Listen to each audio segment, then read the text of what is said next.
Witty. Banter.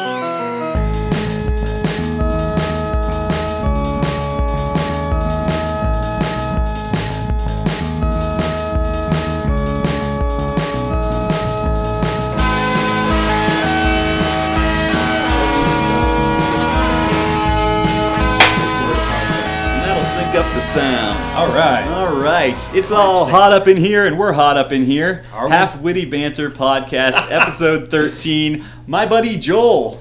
Sup? Rock and roll Joel. Dude, so happy to have you on. Yeah, finally. I know we've been Yes. dancing around this for months. Literally dancing. Yeah. It's been ugly. No, I feel okay about it. Beer's pretty good. Cheers. Yeah, cheers, man. Photon, local, actual brewing across the street from Maker's Space that is Cloud House. Yeah. What? Oh, man, so they ran into one of them at Comfest. I think his name's Joe. And he saw us play, Matter of Planets play. 4:30 Saturday Comfest. Man, it was awesome. I broke both my drumsticks. I ended up playing the whole set like with my mallets, holding the head of my mallets. Hell yeah. We were just burning through shit. It was great. See faces of people I didn't know. You know, it's Comfest. It's Columbus. Like, we play here. It's our town. I knew maybe a dozen people in the crowd. Really? Yeah. Wow. It Well, was that's fucking good, rad. right? Yeah. Yeah. Hell yeah. But yeah, I ran into this dude later. I think his name's Joe or John, and he's like, "Have you guys ever considered playing in a brewery?" And I'm like, "Well, does the Pope shit in the woods? Of course we have." And so he hands me his card, and he's like, "Yeah, we could have you set you up in the brewery facility with the vats and stuff." And it sounds great. And so like that kind of played into some plans that me and Mike from What the Rock are working on with. That metal festival. I don't know if I told you about that or not. You mentioned wanting to do a metal festival. Yeah, I don't know As if far as it's got. I don't know if the podcast is like the place to debut the idea. Once we No. you know, once we get like our legs under us and get a lot of the logistic stuff figured out, I'd love to come back on and talk about it. That'd be awesome. For sure. Well, dude, use me for whatever you can for that, because I'm down to help. Yeah, all right, cool. But Joel is the drummer of the band Matter of Planets, Yeah. which is why he's rock and roll Joel. Yeah. Bands, band art, going to shows, have a good time. Love it. So how's the band going? I mean, you said Confest was a blast. Confest was a blast. It was really good. Band, you know, we're at a weird time. We recorded an album at Orange Studio Studios in Grandview with our dude Andy Sartain as our audio engineer and mix master, which he did for our last record. The recording went really well. Orange Studio has an amazing room. They got a grand piano. They had all these toys. All of a sudden, you know, our lead guitarist Blake is figuring out basic versions of his guitar melodies on the piano. Nice. And there's grand piano all of this fucking record. It's insane. It's like What, really? Yeah. Wow. Yeah, it's post rock meets metal meets like trombone and piano and stuff. That's awesome. We had our boy Product, aka Chuck Johnson, who's a jack of all trades, Renaissance man, photographer, musician, DJ, producer. The dude is awesome. Love my boy Chuck. And he created us a soundscape that goes in the middle of the last track of the record, which we've been playing. It's got a really epic beginning part and this huge end part, and it's connected by sort of what we like to call a sonoscape. But live, we've been doing it with just making lots of noise, guitar effects, and like cymbals and stuff, and we go off making all kinds of craziness for a while, and then I pull it back in with the beat. But Chuck created us a 3-minute digital soundscape made out of all kinds of samples like trains and water dripping in caves and this old BBC radio show from forever ago. A rudimentary AI is like answering questions. My daughter ended up on the record and stuff. Nice. It's like, dude, it's awesome. So we're working on who's gonna master it now, and we're floating between a couple of people, but we might be out of money at that point. Oh, okay. So pressing is gonna be I don't know what we're gonna do about it, and I already have like the album release show booked and all this stuff. Yeah. It's gonna turn into like a single release. Yeah. Like maybe we'll put them on Bandcamp after they're mastered, and we'll crowdsource it. Well, I don't want to do that yet. I'm willing to do that for. Okay, so let's backtrack a little bit. Matter of Planets currently is a conceptual band.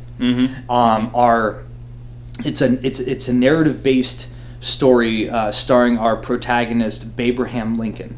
Yes, you heard that right, listeners. Babraham fucking Lincoln. There you go. She's kind of a mixture of Red Sonja and Barbarella. She like travels time and space, fighting monsters, and traveling on the back of world space turtles through wormholes and stuff.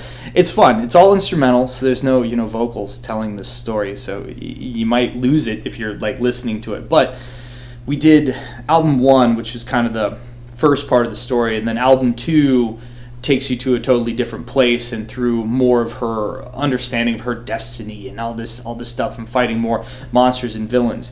But we're playing with the idea of doing 3 and 4, which we're gonna end it with a 4th record as a double album. So the first record was six full-length songs. This one is, the new one's like 5. Okay. But it's 45 minutes of music in 5 songs, because that song I was talking about with Chuck, it turned into a 20-minute song in the studio. Yeah, it's you've awesome. got some like epic jammy songs probably going on. Sounds like. But when we get to the 3rd and 4th and we do them together, that's a time when I totally crowdsource them, because I want my buddy Mike Harris and Dave Brame, they're CCAD grads with me, and they do comic books. So I want to, give them the outline of the records and stuff, and crowdsource and have them do graphic novels, like Nice. dialogue-free graphic novels that would be chaptered per track of each record, and then Digital? put that physical is. I'd really love to do physical. It should be digital.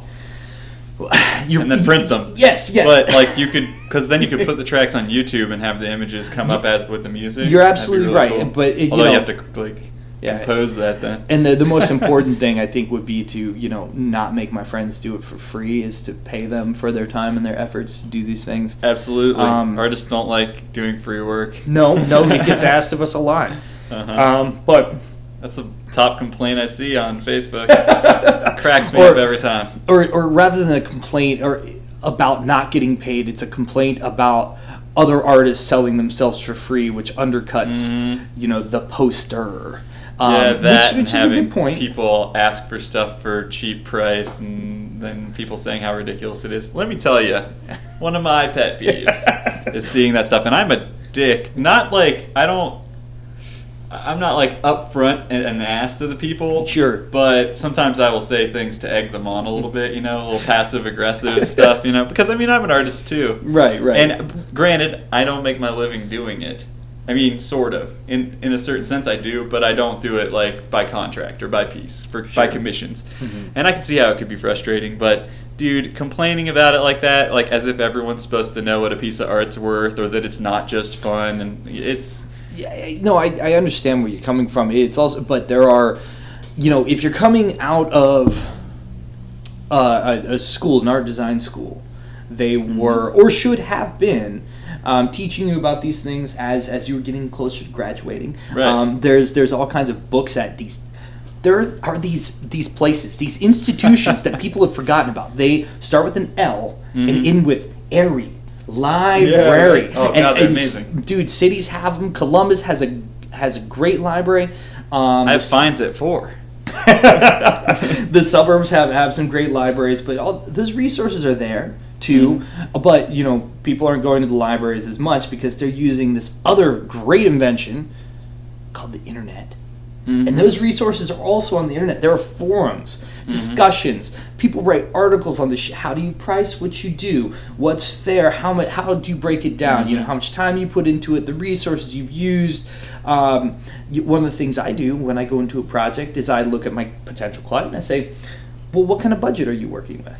And we can go from there, because I don't want to work with a band and them not have anything, or them ask too much or ask too little, right. Or I want to give them what they need, what they want, but keep it fair. Keep it relative. Yeah. Dude, yeah, for sure. And I think, I don't know, if people are graduating from these art schools thinking like, oh, well, I paid this much for an art education, I deserve this much for my work. Well, either get good at sales or get mad at that school for charging you so much because the people who weren't going to art school don't know what it should cost for a piece of work. If you want to be a commercial artist, you're also a salesman, so get used to telling people what it does cost. And stop getting mad at them. People aren't going to want to work with artists. They're just going to go to Target if every artist that they come to and they try to get a good price with just gets mad at them. Yeah. Or they're going to go on Google image search and pull up the shittiest piece of copywritten image material they can find. But I agree with you wholeheartedly, but we do have to be aware that companies, clients, so on and so forth, they are aware of these things. They do know stuff costs money. Oh yeah. They know branding costs money. They know this poster or printing T-shirts costs money, and they are, they're like Trump.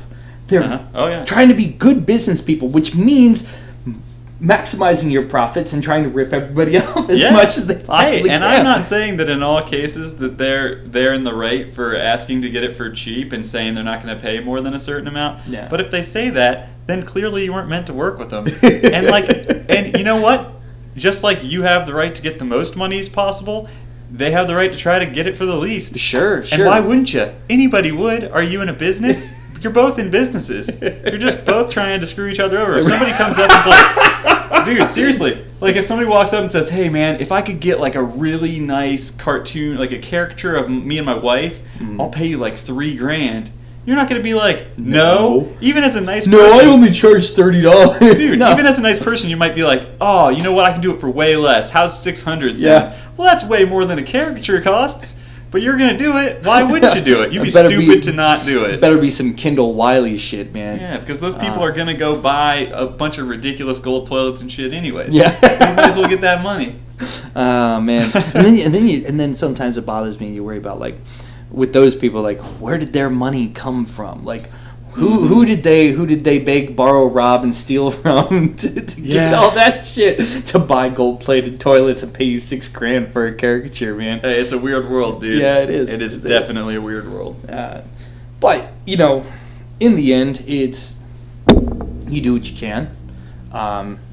You try to be fair about it. You practice good, strong ethics, and hope that other people are doing the same. And you try to live with yourself and sleep with them. Well, just be nice to people, man. Yeah, yes. A million times over, if you want somebody to bend to the ideas that you have, just be nice to them. Make them come to the idea at the same time that you do. That's the best way to do it. So many people get so bent out of shape when you just ask them questions about things, or maybe you're both bent out of shape, and then you just end up not liking each other. That doesn't help anybody out. Yeah. And I'm definitely guilty of that. And a lot of times I get into heated debates, even with my own girlfriend. And sometimes it doesn't end very well. We always reconcile. But I'm saying, like, it can happen with anybody, and it's just better to just be nice. Yeah. So I agree. But back to Matter of Planets. Do you guys have any shows coming up in the next month or so? This podcast should be posted next week, as I have no back episodes. Okay, cool. Yeah, let's see. We have tour dates coming up in August. Not as many as I'd like, because this year was much harder. For some reason, booking the Midwest was horribly difficult. If we had gone out to the East Coast again, I think we would have booked 10 dates in 10 days. But let's see, we'll be in Chicago on Thursday, August 17th. I'm working on Cincinnati for Friday, August 18th. And then our release, it's looking like a singles release at this point, will be in Columbus, Saturday the 19th at Space Bar. Chicago's at the Mutiny with Lower Automation, Horribles, and somebody else who's, I think they're called Gremlin.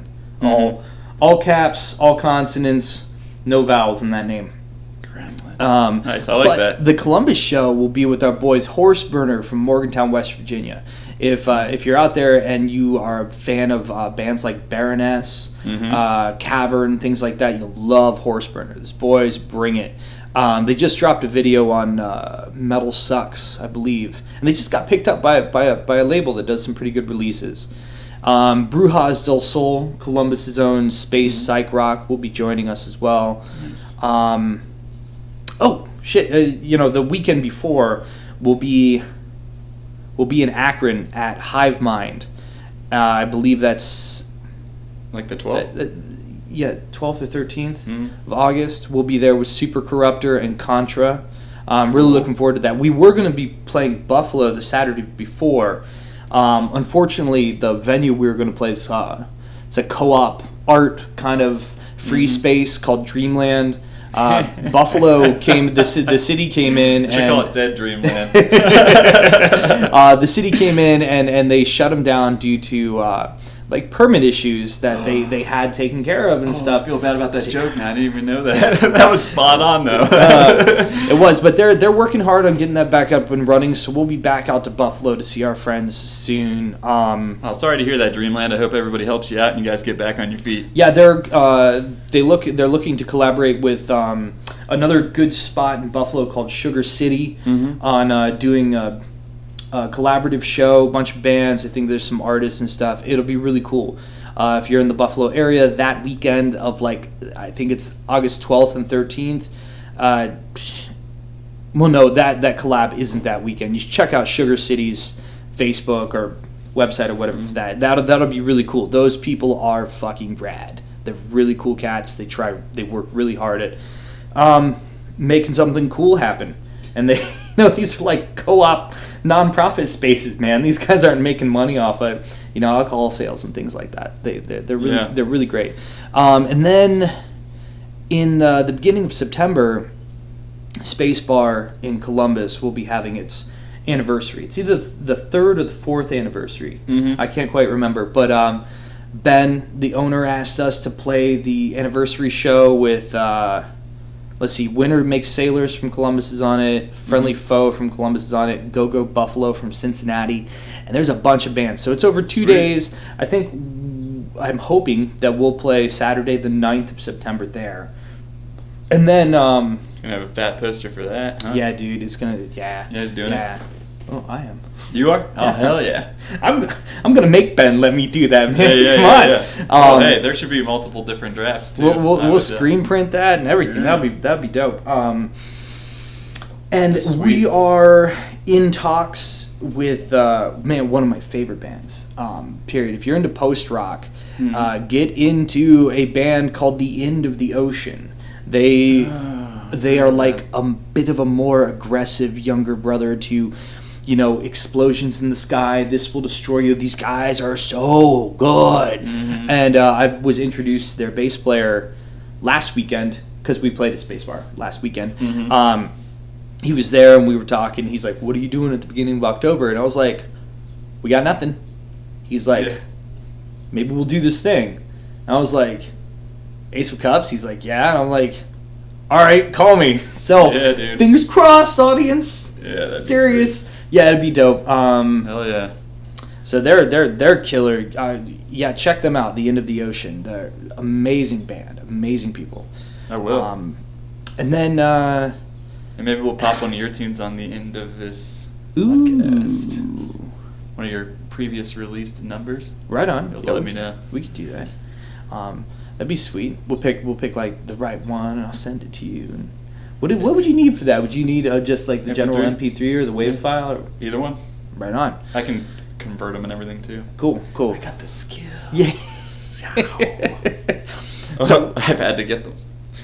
Well, I was thinking about doing like drum videos for our records and releasing them on YouTube and stuff. Try to like corner the market on all the different platforms like everybody does. A lot of bands do like you want a guitar playthrough or the drum playthrough of this song or that, and then live videos. We haven't done much with YouTube, mainly because it's never something that's really on our mind. We're about playing the shows and recording the record and getting on the road and meeting people and doing stuff. But I remember I asked our engineer Andy for stems of the original recordings. They're huge files. Yeah. They're mixed and everything. They're just not compressed because I wanted to pull the drum track out of it so I could sit down and like the headphones and the practice space and like go at it with the drums. Yeah. Record them so people could see what I do, and then my confidence in. I mean, like I know I'm good, and I love to play, but like, you know, it's the internet. So every douchebag with a axe to grind and a pitchfork about technique or this or that, it's like I'm just like, oh man, am I gonna get eaten alive on the internet with this drum video? Wow. So what? Your shorts. But then I'm like, I could spend my time doing all these other things. But you're right. I shouldn't be a bitch about it, and I should just do the thing eventually. You know, you might get some stuff that hurts your feelings, but just be like, you know what? What the fuck are they doing? Yeah. They're watching you. Yeah. You know, that's what it comes down to. Are you playing drums? Are you? I mean, if you get some badass drummer who talks shit to you, just be like, hey, come play with me, teach me, let's play together. Can we do some Skype lessons, please? Like, let's hang out, man. I'm not trying not to learn. Yeah, I'm trying to get better, trying to do better. Yeah, the next record I'm really excited about. I mean, the first one, The Ballad of Babraham, available on Matter of Planets Bandcamp,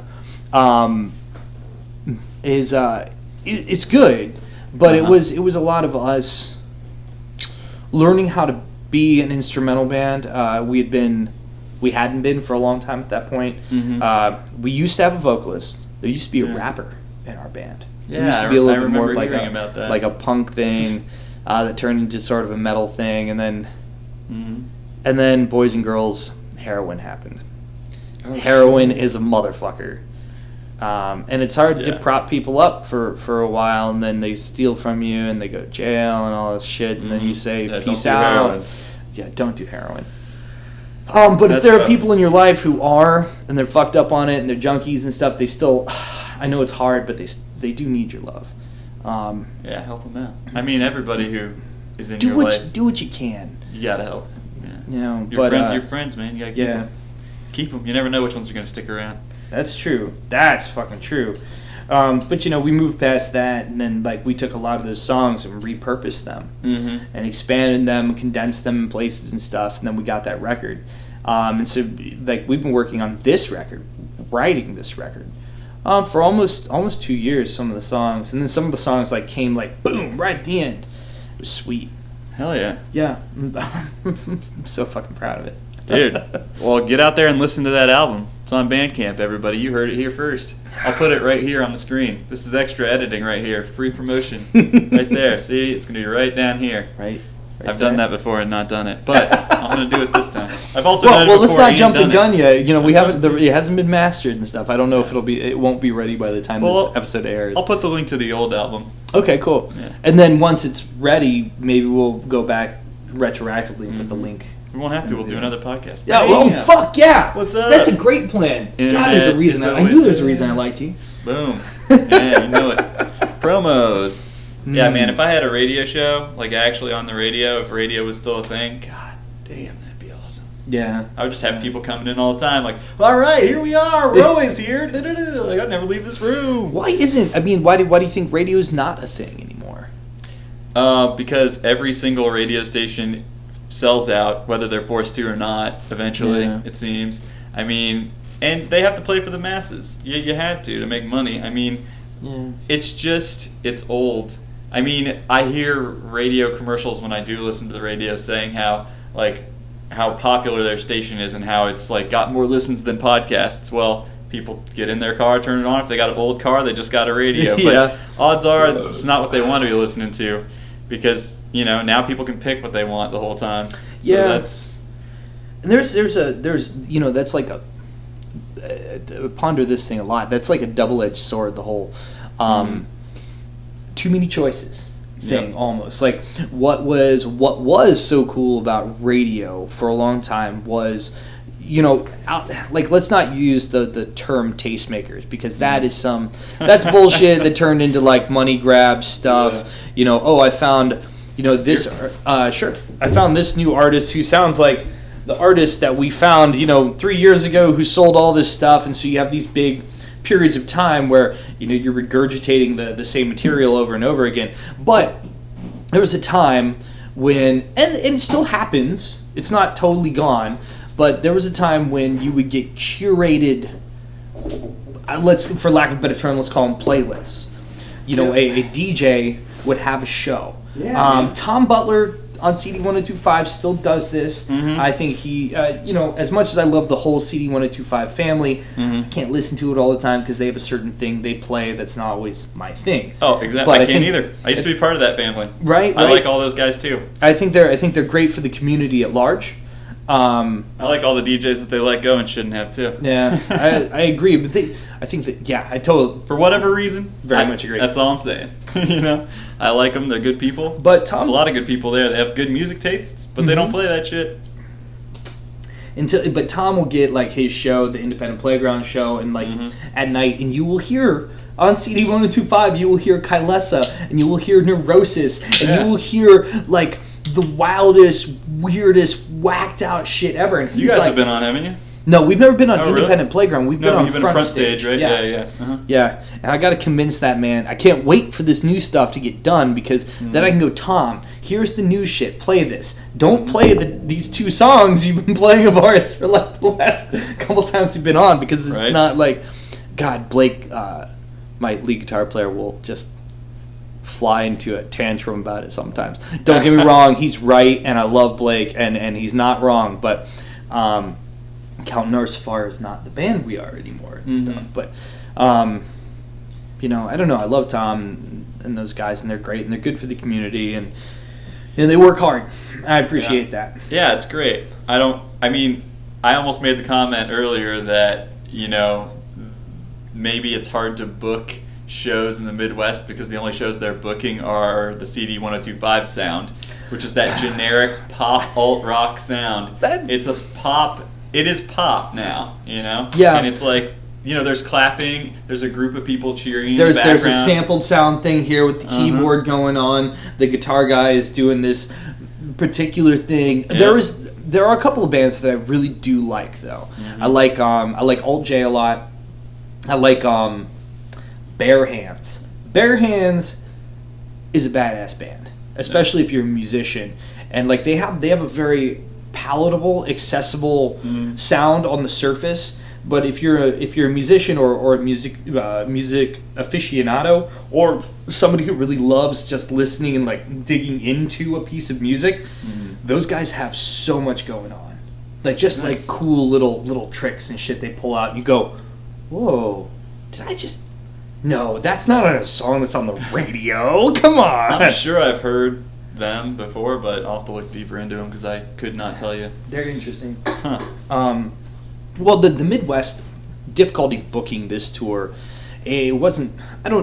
You're right, but I'm not trying to book the Beachland Ballroom in Cleveland. Yeah, I'm not trying to book like the Lincoln Theater in Chicago or something. Or the Taft in Cincinnati. I'm looking for a dive bar. Yeah. I'm looking for shit like that, and they're all out there. Like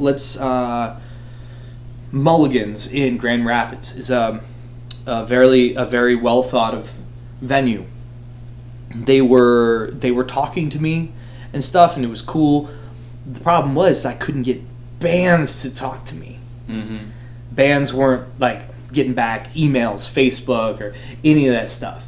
Now I was talking with my friend who owns a bar out in Reynoldsburg, Ohio, recently, and him and I were going back and forth about what venues can do better to help bands. I was like, well, dude, I mean, your business is entirely based on alcohol sales, and the fluctuation in the markup on alcohol sales, and our wonderful craft brew explosion recently, it goes up and it goes up and it goes up, and so you're at the bar, and your first beer you buy is ostensibly more than the cover you paid to get into the show. Yeah. So the $5 you paid to give to the 4 bands that are probably paying that night, like the one beer you bought when you got there is more expensive than that. But I was talking to him, and I was saying, venues could do more with actual, getting out there promoting shows better, being more proactive, helping if you're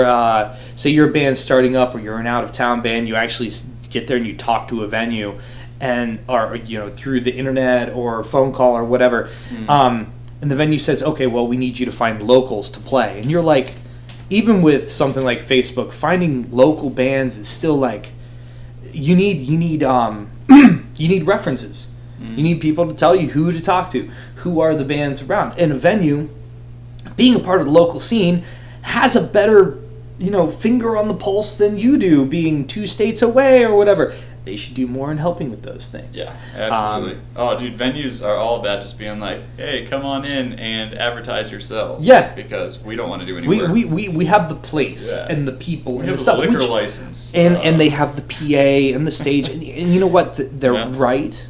Mm-hmm. But they need bodies. Yeah. In their establishment. They do. They advertise shit that's stupid all the time.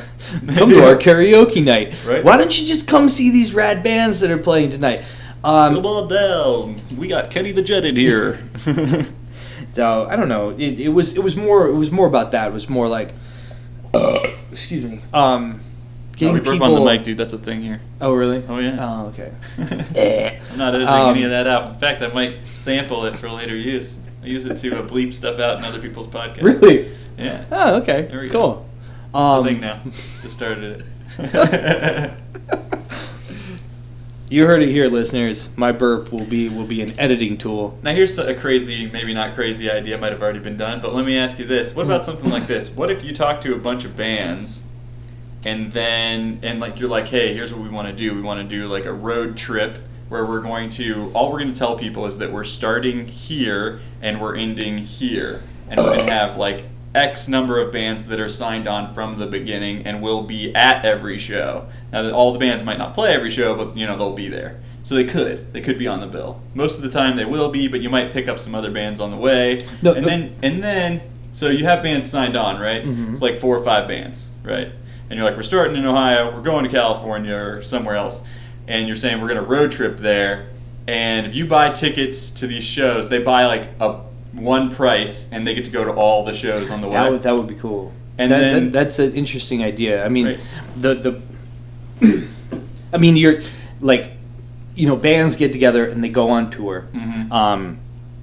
And they hit so many cities and so many states for so long, mm-hmm. and you buy tickets and stuff. And some of the dates, some of the bands aren't on for whatever reason, or the headlining band isn't playing this date, so the other 2 like supporting acts decide that they're going to go to this other city in this state and play this city, kind of thing. Mm-hmm. So you're saying that, okay, I am interested in this whole tour. It's kind of like following Fish on tour, except more of like a regional band act thing. Mm-hmm. And so you would buy it would be like I don't know, say there's 20 shows. Yep. And you pay a flat fee of $100 as an individual. Right. And if you can make it to any of those cities, that one price gets you into any of those shows. Yeah, and you could always quit whenever you wanted. So if you do go from Ohio to LA, or like wherever in California, then you would they could go halfway, they could go a third of the way, and they're road tripping with their friends, but they're also road tripping with you. Yeah. Not in the same vehicles, obviously,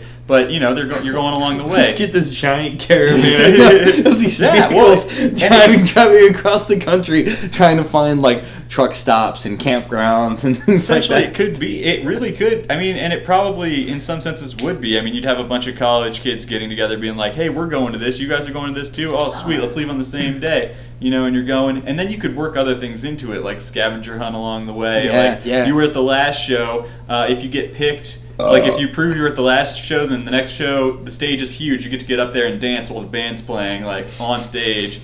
Or like, here's a selfie booth here. Like, if you took a picture in this one, you just keep taking them all the way, and then you've got like these online automatically uploaded selfie. See, now this is a whole like production. This is the worthy of actually like writing a grant for and things like that. But still, you would have to get the venues on your tour, and if you're a bunch of like kind of nobody bands with no like real promotional label or booking support or any of that bullshit that comes to the whole industry thing, the venue is going to be like, well, we don't know who you are.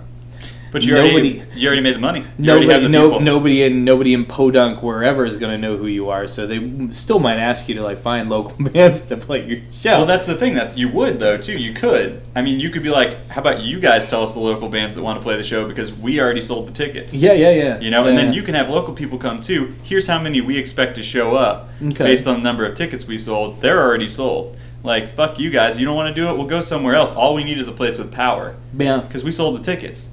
You know? Just tour co-op to co-op. Yeah, dude. Warehouse art space to warehouse art space. You could do it. The Oregon Whale. Go to Oregon. That's cool. But no. Yeah. Just crazy idea. Just spitballing. Sounds like fun. Let's do it. Do it out there. We'll come. Dude.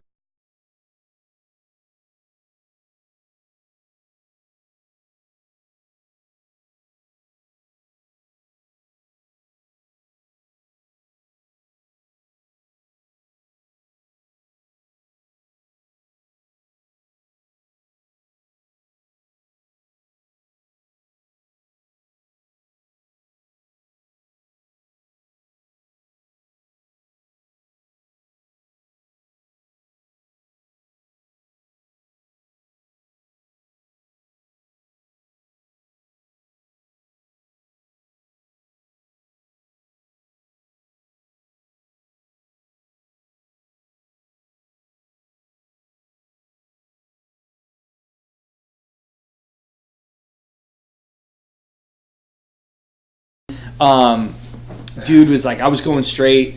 Dude wasn't paying any attention. He turned right, and he turned right into me. Oh, turned right into me. Yeah. But don't do entendre. I love those like inside puns. Like, but you know, he hit the car, dented the front panel and door, and like apparently fucked shit up with the wheel and my suspension. And after, what is it? It's July. That was October. So like, we're looking at like 8-9 months or something. Just off the top of my head, that's probably not the exact math. But I've been trying to get a hold of his insurance, which happens to be my insurance carrier as well.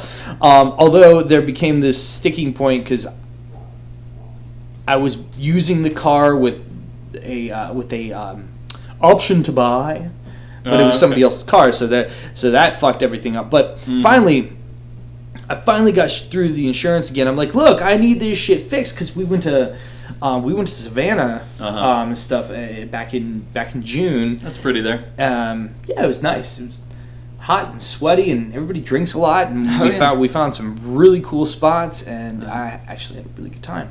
But we went out to South Carolina to go to the ocean for a bit. Hilton Head. Oh yeah. Found a private beach, and there were. We harassed a bunch of hermit crabs and stuff, and there was a pod of dolphins like swimming along the shore. Couldn't be better. Yeah, it was great. Until, we're driving back, and apparently one of my tires had dry rot, and all of a sudden it splits, and this 10-inch split happens in my tire, and like we're supposed to like head back to Ohio the next day, and I'm like, oh my god. Fortunately, friends of ours who are vendors travel from music fest to music fest. They're from Savannah, or at least the dude his family's down there, but they have a family mechanic. Oh, nice. Boy's name is Dude. His name is Dude. Mm-hmm. That's no better name than that. Yeah, I was like, what's your name? He's like, everybody calls me Dude. I'm like, okay, Dude. But he had a guy there that was a Volkswagen guy because it was a Passat, and we found the thing with the wheel with the tire. He's like, oh, cool. There's a Walmart over there. You can go buy a new tire, and we did some stuff with the car, adjusted the throttle, this and that. But I went there to the Walmart. We replaced the one tire, and then they were telling me, well, we can't get the other wheel off to replace your tire. That was the wheel the guy hit me. Oh shit. So we drove home through the Smoky Mountains. I thought it'd be cool until torrential downpour and lightning storm, and it was ugly. Oh, it was the most stressful like 2 hours of my life driving through there. But I finally get a hold of the insurance company, and they're like, hey, okay, so you want to drop it off at this place, and we'll get you a rental car. They didn't actually, they said all these words and weren't actually proactive on them, so I ended up having to call everybody. The other morning was hell. What insurance company is this? State Farm. Good God. State Farm. A farm run by the state is no good farm. It's probably a factory farm. They used to be hemp farms. Bastards. State farms. But I dropped the car off to be fixed on Monday. My buddy Logan, rode with me, picked me up because, of course, they didn't get a hold of the rental company that was supposed to like coordinate with the whole thing and stuff too. So Tuesday morning, rental company comes.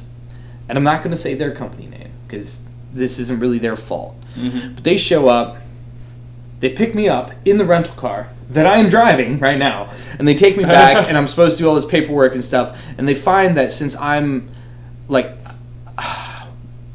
the CDW, the limited damage waiver shit, they wanted me to, even though they let me have the car, and I'm driving home, and they're like, oh, no, wait, you have to pay this $20 a day fee because you don't have, like, full, badass, awesome, super duper coverage on your own insurance.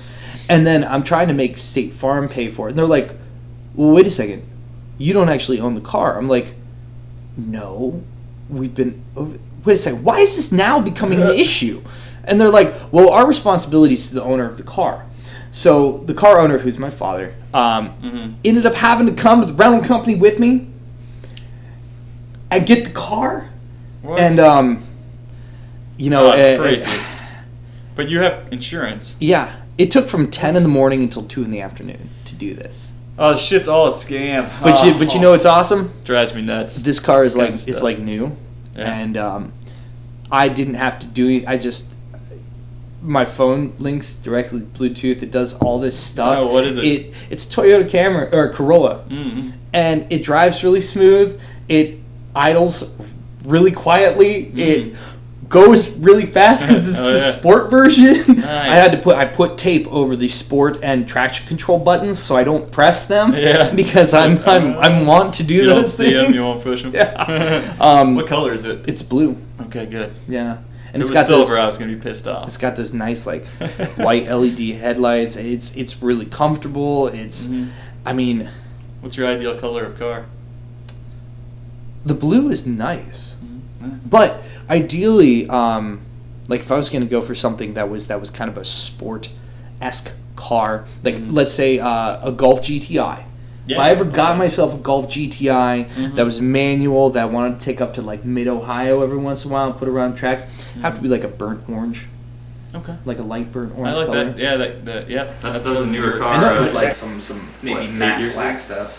Yeah, I saw them all over the place. Like I know, but they're such sweet rides. I like it. Yeah. They're good. I like them. I have a minivan and a Passat that's from 1998 because the minivan moves people, drums, and art stuff. Yeah. And the Passat just moves people. And lighting rigs for model painting. That's true. Oh, so I don't think I'll be able to do it this year. Oh, because of that thing? Mm-mm. Because of what? Because our friends Amy and Jacob are getting married. Those sons of bitches. And they live in Phoenix. You guys Phoenix. are awful. I'm telling you right now, you watch this video, you're on my shit list. Now, it's easy to get off my shit list, but right now, I don't like it. We got the invitation, the official invitation yesterday. It was brilliant. Amy does a lot of really nice hand-drawn type. What's Amy's last name? Stuff. I'll cut it out, but I do know her. Yeah, I know you know her. You're off my shit list. I changed my mind. I know who you are, and now I take back that last statement. I'll keep that in and cut your last name But the design's great, and it has this really nice hand-printed embossment. Fucking, like, the invitations are great. They had handmade, like, UFO stamp for the fucking wax to seal it together and shit. Like, Jennifer's Jennifer's awesome. My partner. She's wonderful and is allowing me to be here for the podcast right now. And she's taking care of the 7-year-old. She's my lady, and she's wonderful. She'll be on, too. Just not today. Hopefully, we can get her on. She can be kind of bashful about these sorts of things. Yeah, if she wants to be. This is all a choice thing. This all is all a relaxing. Yeah. I don't want anyone to be stressed out about it. But do a little meditation on here later. Yeah, they're doing that. And so maybe this year I won't be at the trauma painting naked ladies. You know, it's all right. It's all right. It's probably good fun, to take though. a break. I think it's good. Yeah. It's probably good. I don't know. Even though I don't have to do a ton, last year felt moderately stressful. And I can only imagine how stressful you guys feel, like having to put the whole rig together and coordinate all the stupid people and herd the cats and stuff. I mean, we just talk a lot of shit. That helps. Yeah. You know? I mean, it's a lot of work. I'm not one to really get that stressed out, at least not about that kind of stuff. Mm-hmm. So, like, you know, because I know that I will work hard and it'll get done. Whatever needs done will get done because I will burn the candle at both ends. I don't give a shit, you know? But other stuff does stress me out. I think, why is someone calling me right now? Stop calling me. They should know, shouldn't they? Right? Well, World. I mean, like, did you put it on your away message? Like, AIM, not here, Dude, that was a recording phone call, man. podcast. Yeah, no, I know. I know he has nothing to say to me right now. People got to text. Just text. Yeah, well, I like talking on the phone, though. maybe there will be a cigarette break coming up soon. No, don't smoke the evil tobacco. Yeah, no, I'm not going to call him back. So. No, okay. Not Well, I now. mean, no, I'm saying for myself. Yeah, I mean, if Yeah. you need to. I would never deny you anything like that, but I would say no, don't smoke the tobacco sticks because they'll murder you. Smoke that marijuana, though. Yeah, if you want Marijuana to. is good for you. I For shit all we you know, not. it's legal. I don't know. They keep saying it's legal. It's not legal. Who Well, knows anymore? In Ohio, it was crazy. It was like after. Okay, so I'll admit this: I was not with the group that I was not down with the group that put up the bill 2 years ago to totally legalize and do the recreational stuff. There was No, me just neither. too many. It was too like much special interest. Like good old boy, everybody had all the money. People had written it. Everything was already like already taken. It was parsed out. There man. was no room for the little guy in it. One of my friends really tried really hard to convince me otherwise. But I'm like, nah, dude. But I lots of voted. I people. voted against that. But then the Ohio State Legislature, just out of the blue, on their own, There you go. drew up and That's a good passed that medical marijuana bill. It was like I'm driving to work, listen to NPR, and it's like breaking. This thing happened, and I'm like, holy shit! But it's been what, a year and a half since Yeah. it passed, and they've only now just put like the committee of legislators who are all politicians and lawyers and things. Nobody from the industry, no doctors, no anybody else who might have something relevant to say about it. Medical marijuana. Yeah. So we'll have it eventually, probably within the next year. Yeah. But it's still going to be bought, sold, and paid for. Little people ain't going to get in on that. Yeah. But if you in Colorado, I envy you right now. You got that legal walking around weed and stuff, man, and you're paying for education and infrastructure on it. Holy shit! And I'm fine with people doing what they want to do as long as they're nice to everybody. Don't get in other people's way or be dicks to them. Yeah. Do what you want to do. Weed doesn't hurt people usually, unless it's being sold illegally, and then there's money involved, and then people want that money, and people aren't getting it, or they're stealing that money. Then it becomes an issue. Or since it's legal, motherfuckers get arrested. There's all this money involved in the court system, and then there's prison time, which ruins people's lives for less than less than an ounce of weed. You know what I mean? We're paying for that jail. I know, and people's lives are being ruined over that shit. I mean, fuck. There's a lot to get frustrated about in the world, but there's a lot of really cool stuff too. I can't complain too much. Art is good, music's good, family's good, life is pretty good. Beer's good. Beer is good. People are crazy. Still looking for a new full-time gig. Man, it's been a little bit more difficult than it was last time. How long's it been since you were released? It's been since early April.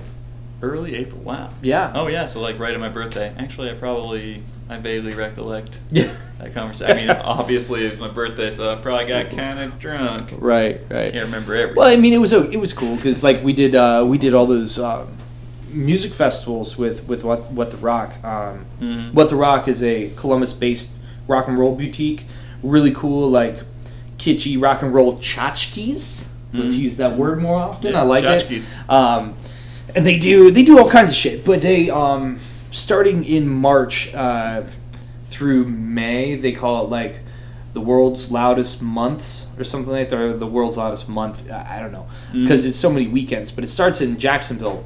Welcome to Rockville, and all these kind of butt rock, radio rock, but also good metal bands and stuff get together. Five-finger death punch. Yeah, but on the other hand, you have bands like Black Map, A Perfect Circle, Soundgarden, Chris Cornell, God rest his soul, was on it and stuff. Got to see him right before he died.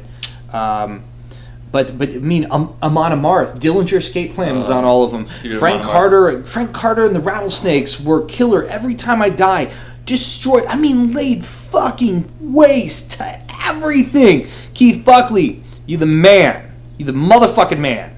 Motherfucking man. Andy Williams. Who was your favorite band you saw at Rock on the Range this year? Rock on the Range. Well, no, it was probably Every Time I Die. Yeah. Yeah, I mean, like, their set at Carolina Rebellion was awesome. But their set at Rock on the Range was better. It was 2 weeks later, and they basically were playing a different set. Wow, that's awesome. That's always good when bands and they were were doing all the festivals and shit and playing on tour during it. And I mean, Dillinger Escape Plan destroyed. I heard that. I didn't watch them, but they were awesome. And what was so cool about that show was Whitechapel had played the day before. And Whitechapel is a great. I wanted to see that. They were. I've seen them 4 times, and that was the best I've ever seen them. They were awesome. They were playing at the same time as Sum 41, and I know it sounds weird that I would even want to go to both of those, but my buddy that I was there with really wanted to see Sum 41. Right, the one I got he bought the Beavis and I'm not gonna say his name, but he's been brought up in like every podcast.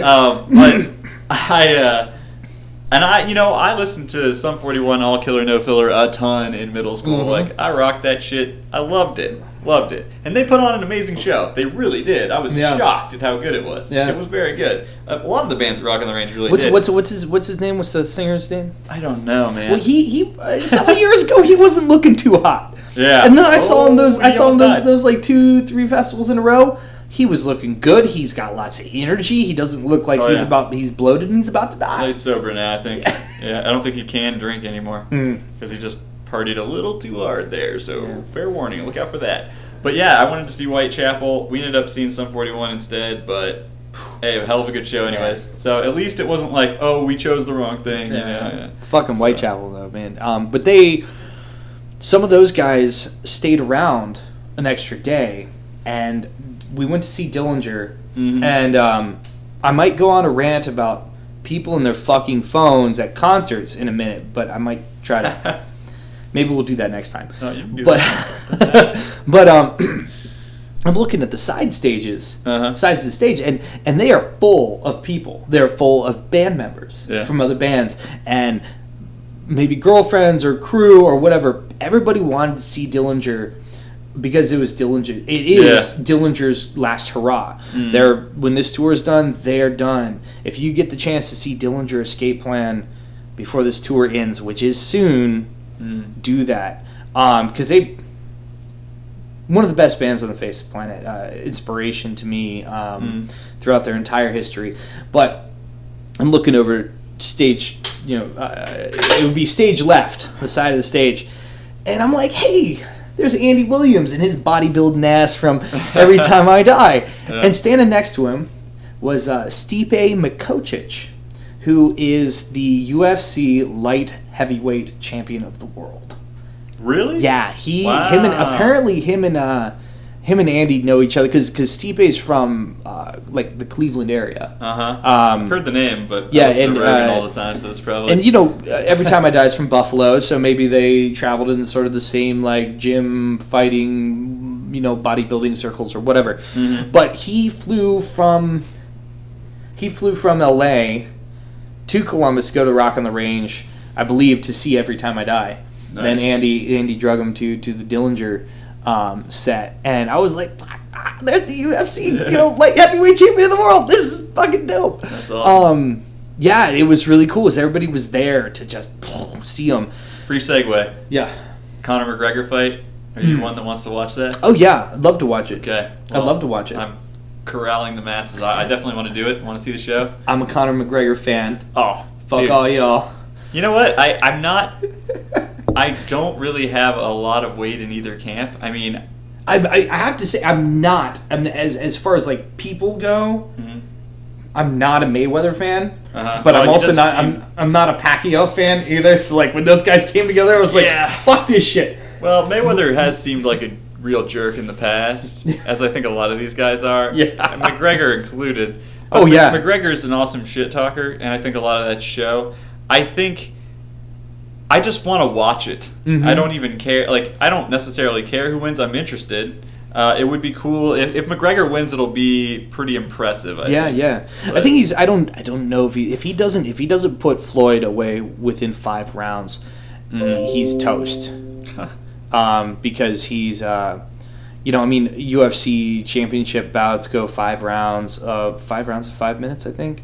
I don't think he's ever fought. 12 round. Yeah. 3 minutes, 4 minutes apiece. Like, that's you better a long believe he's training for fight, endurance dude. right now. That's yeah.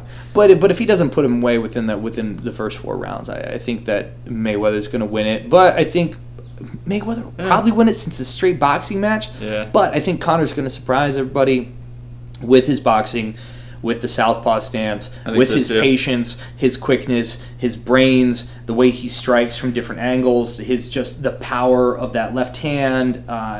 Conor's got a lot going on for himself. I agree. I think he's all in Mayweather's head too, because Mayweather's talking a lot more than he should be, saying some stupid shit, like saying, "Oh, I'll fight you here or in the octagon." I don't know. I don't know how McGregor gets people to do that. It's because who the fuck is that guy? His whole thing. Yeah, man. And it's interesting. Conor's really interesting because on the surface, like with the promotion, and his belligerence, and it gets people going for him or against him, but it gets people going. But then under that, he does a lot of things for a lot of people close to him. If you kind of look at his history, like coming up as a fighter, it's like a rags to riches thing. It really is. I think he's looking to get this fucking $100 million payday, and I think he's out. Oh yeah? I don't think I don't know if he's going to come back to the UFC to defend what he had 2 titles. He only has the 1 now, and he didn't get stripped of it, but Dana White still took it away, and now like fucking Jose Aldo and the Hawaiian dude that Conor kind of beat the crap out of beat Jose Aldo, and he's the featherweight champ or whatever the weight class is and all that stuff. But it's really interesting how that shit works. But what I've come to learn about combat sports through watching UFC is the fact that rankings and standings don't mean a goddamn thing. Really don't. Unlike soccer, hockey, football, baseball or anything, like the team who wins the most and stuff, like the 2 best teams end up going at it in the end for who's going to be the best. Yeah, it depends who you fight, and like it's more like strength of schedule is a huge thing. It's like, well, I fought this guy, and like, oh shit, well, never mind. Well, anymore it's basically like with UFC, it's about what Dana White thinks is going to sell the best. I mean, poor Demetrius Johnson wants that next fight so he can have the record for the most title defenses. Dude is is touted as Joe Rogan loves to call him the best pound for pound fighter. Yep. I'm not going to argue with Joe Rogan because the dude knows what the hell he's talking about. Dude commentates, man. but they're expecting it's okay. I've watched Mighty Mouse fight too. He's incredible. Yeah, he is. He'll surgeon, man. He'll probably do that. He'll probably fight Dominic Cruz or something coming up. But it's like what I was talking about with the venues not doing enough to promote the shows, the bands, and blah blah blah, and they want the bands to do all the work. It's like, well, if you have a fighter who's amazing, but isn't really into the whole like, hey, I'm gonna go out and talk Conor McGregor trash or Michael Bisping trash to sell the whole thing, they should still be respected and worked for by the promotion. Oh yeah, like everybody else is. Like, absolutely. You still gotta sell that fight, and it's not the fighter's fault in the end if it undersells. You didn't do your job as a promoter. So I feel for Mighty Mouse, man. Yeah, me too. The dude is the shit, and he plays video games and he Twitch streams, and like, it's a blast to watch him like do dumb shit. And then on his Twitch, he'll actually do fight analysis and stuff too. That's sweet. I've never seen that. Huh. No. But yeah, no, I'm excited about that fight. It just feels like we've been waiting for it forever since they announced it so long ago. But well, come on. I mean, that was like, there's so much money in that, and there's multiple, there's you got the different fighting commissions. They're different sports, so there's a certain crossover that you have to get these different camps to talk to each other. Not only the fight camps, but the different organizations, and